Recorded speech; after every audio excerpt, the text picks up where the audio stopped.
Hello friends, जो हमारे तिपरा मोथा के वॉरियर्स हैं, हमारे तिपरासा लोग हैं।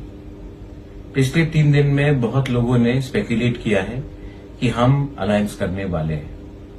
मैंने पहले भी कहा था और आज भी मैं कह रहा हूं कि जब तक हमें राइटिंग में गवर्नमेंट ऑफ इंडिया नहीं बोलेगा कि हमारा डिमांड को, कॉन्स्टिट्यूशनल सोल्यूशन को आप पूरा करेंगे, मैं अलायंस नहीं करूंगा।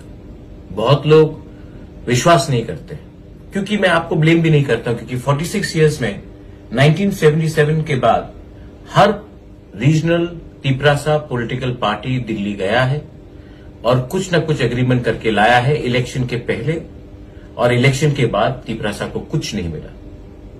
मैंने पहले से कहा था और आज भी कह रहा हूं कि no compromise on our demand. मैं दिल्ली गया, हम लोग सब दिल्ली गए, हमने उनका बात सुना। अगर हम नहीं जाते तो बोलते कि बुलाने के बाद भी नहीं गए, हम गए, अच्छे तरीके से उनका बात सुना और मेरे दिल में एक बात क्लियर है कि उन्होंने राइटिंग में कुछ नहीं दिया है।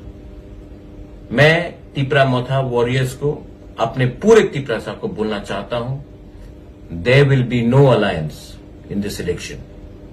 आज हम लोग अपना कैंडिडेट नाम डाल रहे हैं और ये बात पूरा क्लियर हो गया है। मीडिया मुझे फोन करके तंग ना करे, मैं अलायंस नहीं कर रहा हूं। मैं इस इलेक्शन में फाइट करूंगा और उनको हराने के लिए फाइट करूंगा जो हमारे डिमांड के खिलाफ है।